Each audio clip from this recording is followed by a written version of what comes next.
I'm Natalie Savona, mum, author and food expert. I'm passionate about how we can eat healthily, save money and be more thoughtful about where our food comes from. I'll be meeting the people pioneering new ways food can be grown, sold and eaten. Putting people before profit and creating a more responsible food system. These are the Food Rebels. The food in this pan will shortly be feeding 5,000 people in the centre of Brighton. And it's made entirely out of vegetables that would otherwise have gone to waste. This week, we're looking at the issue of food waste and the people working to prevent it. It's estimated that a third of the world's entire food supply ends up as waste, enough to feed 3 billion people. And the average UK family throws away £60 worth of food every month. And at the supply level, as much as 2/5 of farmers' crops are wasted before they even get to the supermarkets because they don't meet strict cosmetic standards. The statistics are staggering. Feed the 5,000 was launched in 2009 in an effort to spark a global movement against food waste. And since then, there have been over 30 Feed the 5,000 events worldwide, from Amsterdam to Sydney, creating huge media coverage and pushing the issue up the political agenda worldwide. When I started campaigning on food waste, there was nothing in the media on the issue. There were no stats, no figures, there was no government policy, there were no corporate policies, there was nothing. I've come along to join the 300-strong army of volunteers who make an event like this possible. My first job is to help source some of the vegetables for this humongous feast. Here at this farm in Sussex, we're gleaning some perfectly edible Swiss chard that would otherwise have gone to waste. This whole bed will be cleared quite soon, so we're picking up anything that looks like it'll still be really good to eat. These have been a bit slug damaged, slug visited rather, and there's the occasional caterpillar as well to watch out for. Gleaning is an ancient practice whereby communities would collect leftover crops from farmers' fields after harvest. Gleaning Network UK have revitalised this practice. They work with farmers to ensure that any produce they can't sell doesn't go to waste, and then redirect this food to people in need. Are these too big? No, they're not too big. Okay. Vera from Brighton and Hove Food Partnership revealed the far-reaching consequences of supermarket purchasing decisions in the UK. So it sounds from what you're saying like it's changing globally and across the supply chain. So if for instance, a green bean farm in Kenya, you're saying that's where there's also some change happening. Absolutely. I mean, it's phenomenal. The way that we buy green beans here in the UK, so we expect them to be of a certain uniform size and to fit in certain packages. Well, at the farm level and at the processing level, before it even leaves Kenya, that means farmers and the workers, they have to cut off sometimes the majority of the bean in order to fit that specific size. So they're topping and tailing it and getting rid of about 50%. So if something as simple as changing the size of packaging and for a supermarket to decide to no longer tail their green beans, so they're just taking the little tops off. At the farm level, it can mean that 40% of their crop isn't sent to waste. So that's 40% more sales that they can do. This means that farmers can actually pay their workers, some of the poorest people who depend on this money to send their kids to school, more money. I mean, and that's massive. And people don't realize that a tiny change here at the consumer level can actually affect food poverty in other countries, affect real poverty in other countries. Yeah, just real, like that. yeah. A completely different scale. Whilst I let Vera's words sink in about the way our actions have such huge implications globally, it was time to take the veg back to Brighton city centre to be washed and chopped with all the other food donations. In true Brightonian style, rather than just wash and chop veg, why not have a party? We are family. I got all my sisters with me. We are family. As it turned out, the donations had been flying in, from greengrocers to allotment holders, not to mention all the gleaned vegetables from the last week. It all came together in a beautiful array of colours, shapes and sizes.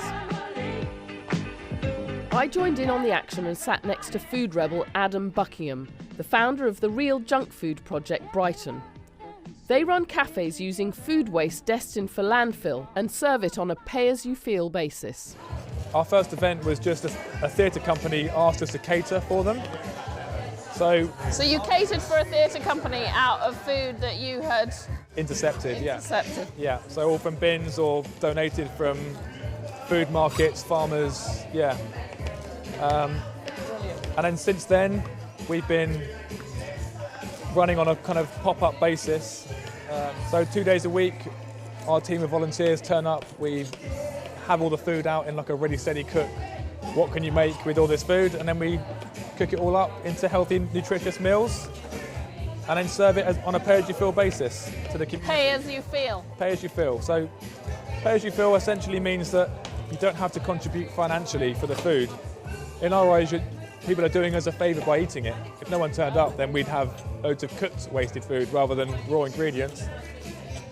So people get creative. They donate with time, they donate with energy. They can talk about the project, wash their plate up. So it makes this food available to everyone, as it should be. Before founding Real Junk Food Project Brighton, Adam worked as a chef for 7 years and was appalled at the levels of waste in the catering industry. It was only after watching a video online about the original Real Junk Food Project in Australia that he felt compelled to bring this revolutionary concept to his hometown of Brighton. His cafe is now one of 28 food waste cafes that have sprung up across the UK, saving thousands of kilos of food waste every year. So, in a funny sort of way, do you feel like you will have succeeded when you don't exist anymore? Absolutely, that's the only end goal in this, is to fix this incredibly broken system, where we've basically lost touch with food. And I think that means that people don't feel bad when they throw food in the bin, which is tragic. It's criminal.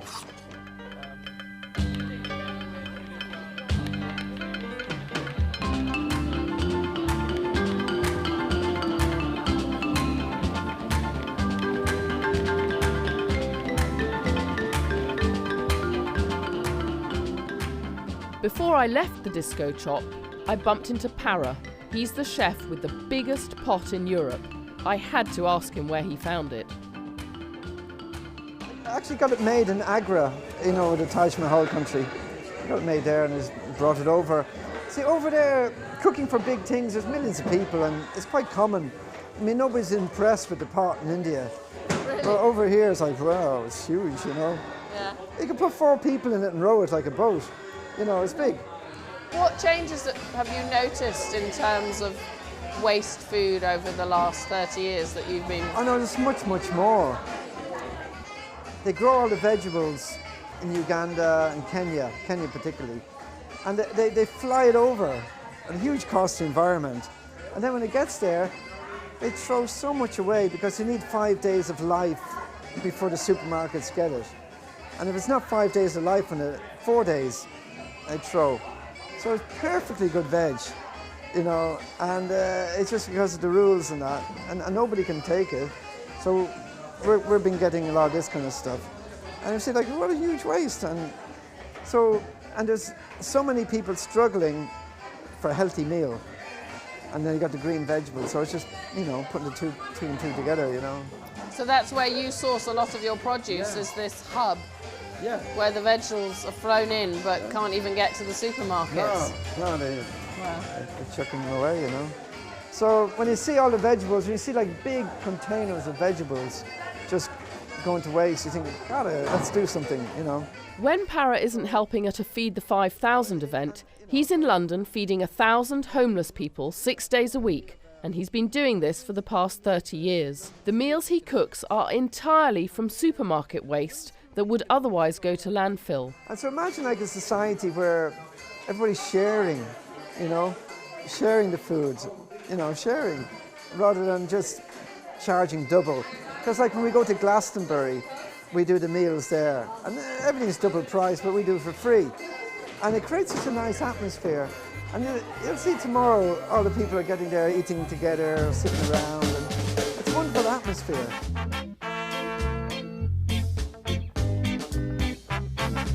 Join us after the break when we'll be finding out how Para manages to make a meal for 5,000 people, and we meet food rebel Tristram Stuart, the man who started the campaign to end global food waste. See you in a few minutes. Creating problems in town.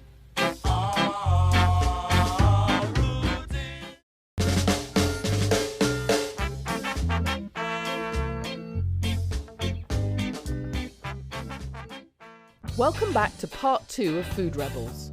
We're in Brighton making a meal for 5,000 people using food that would have gone to waste.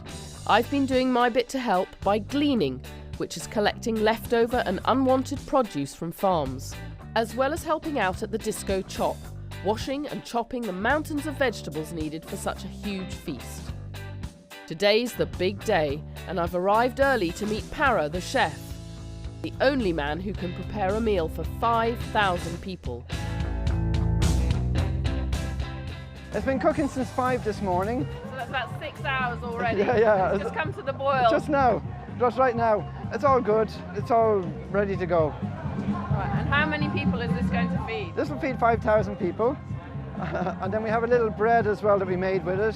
And also we made some pakoras. So it's a nice snack. So what's gone into here? Lots of love and devotion is the main thing. But otherwise there's vegetables, there's potatoes, carrots, sweet potatoes, tomatoes, broccoli, lots of all nice vegetables. Put some rice in as well.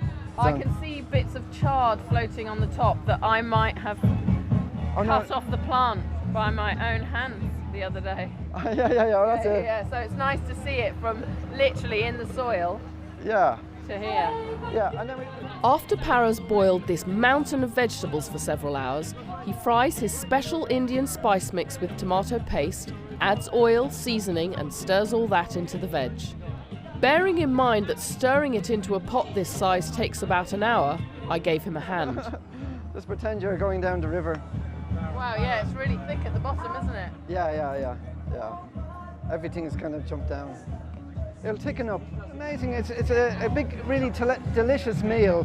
And all these vegetables would have ended up in landfill, polluting the underground water levels. And said we should divert it all and give it out to people. Now all that's needed is 5,000 people to arrive, and with the weather not on our side, it's touch and go. But the Brightonians don't disappoint.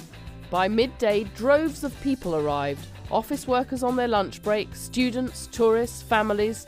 They must have smelt the spices emanating from Para's pot. And who would say no to a free lunch? I served up some curry, and then I managed to find Tristram Stuart, the brains behind Feed the 5,000. And I wanted to ask him what's been achieved in the 6 years since Feed the 5,000 started. What would you like to see government doing?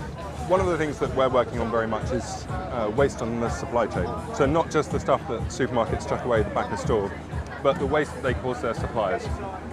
And in 2013, we got a landmark piece of legislation through Parliament called the Groceries Code Adjudicator Act. This is the law that governs supermarkets.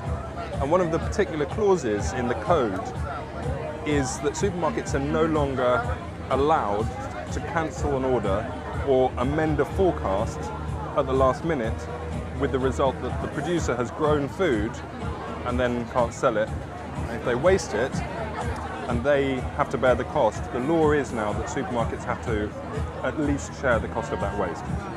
In all the work Tristram does, he shines a spotlight on the policies of supermarkets and big businesses that give rise to this waste in the first place.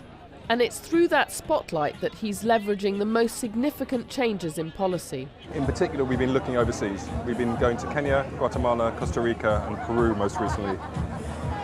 We speak to day labourers who are earning less than $2 a day who don't get paid when a supermarket here cancels an order and the crop is destroyed. It means they can't put food on the plates of their children. That is something that we think the Groceries Code Adjudicator can tackle. And in particular, next year when this piece of legislation gets reviewed, we want to see it strengthened. We want to see it indirect suppliers overseas to be more effectively protected by it. And we want to see the end of one particular practice, which is particularly insidious, and that is the use of cosmetic standards as an excuse, really, to cancel an order that the supermarket no longer wants, not because it's cosmetically imperfect, but because demand is not as great as they had previously forecast. That is an abuse. We think it breaks the principles of the code, probably the code itself, and that is what we want the government to act on in particular. In 6 years, it's astounding what Tristram has achieved. Through Feed the 5,000, he's found an incredible way to create awareness of a serious issue. By bringing thousands of people together to share a meal, it couldn't be simpler. When he did the first Feed the 5,000 event in 2009, he wasn't expecting it to be repeated, but his team insisted that it was something that should be taken all over the world, and they've done exactly that. As Tristram was whisked off to the main stage to greet the crowds at the 31st Feed the 5,000 event, I stuck around to hear about one other huge breakthrough. Last month in New York, the United Nations announced a Sustainable Development Goal, 12.4, half food waste by 2030. That is an international goal, and it involves all of the nation states, all of the corporations, all of the people on Earth. It is hugely ambitious, but it is doable. The United States government, gosh, this is the most wasteful country in the world, announced a target to meet that halving of food waste by 2030. This is really significant. This problem, we waste a third of the world's food supply. It's not acceptable in our society anymore. Full of inspiration after Tristram's speech, I wandered into the crowds to get a feel for how the food had gone down. It's pretty amazing that this is all food that should have been thrown away. Yeah. Like the amount of people that have been fed good food is... And it's really good, isn't it? It is, yeah. Yes. And is food waste something that you were already reasonably conscious about? I think everyone has to be, really, don't they, nowadays? Like, it's such a big thing. So many supermarkets throw away so much, water shops as well. I mean, there's the food shed in Brighton, isn't there? They do lots of things as well with food waste and trying to teach people about not taking bags, like you take your own pots and your own schemes like that. So slowly but surely, little businesses like that are popping up. So I think do the same as well, don't they, with their refills. Feed the 5,000 isn't just about a free meal.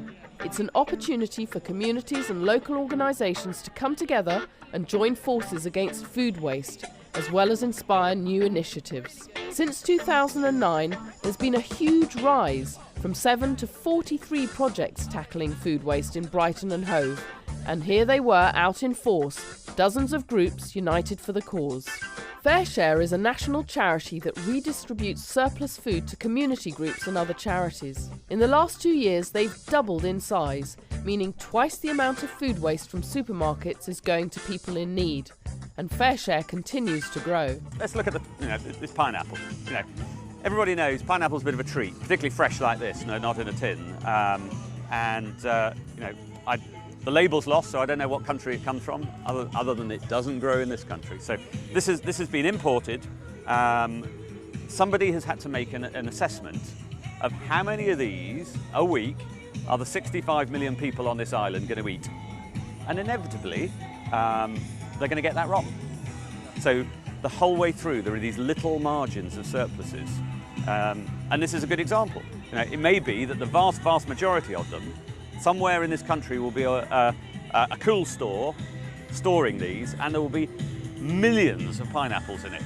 And we see here today there's half a dozen or so, and we think that's a criminal waste. And it is a waste when there are people going hungry. And it's that balance and combination of those two. I mean, that's the thing, isn't it? Because it's especially highlighted. The food waste issue is especially highlighted by people going hungry. Absolutely.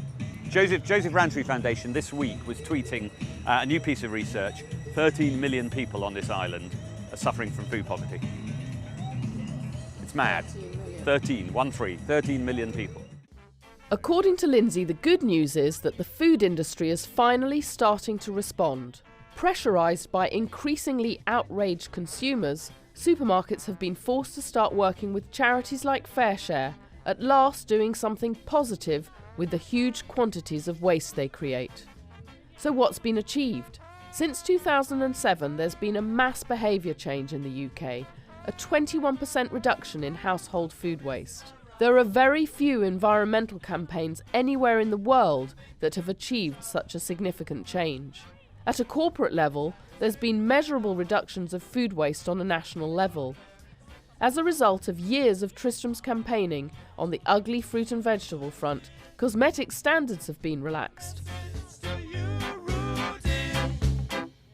My final job as a Feed the 5,000 volunteer was to get Para's huge pot back in his van so he could get back to London to feed more homeless people using the endless amounts of food waste from supermarkets. Although we know food waste is something that we can never completely eradicate, the hope is that on the supply level, big businesses start acting with full responsibility. Thanks to food rebels like Tristram and all those involved in Feed the 5,000 events across the globe, we are well on the way in what is undoubtedly a global food waste revolution. Stop your messing around. Better think of your future.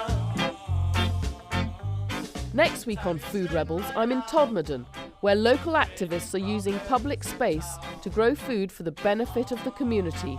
So none of this has permission to be here. Oh, please do eat. Eat, eat. Munch, munch.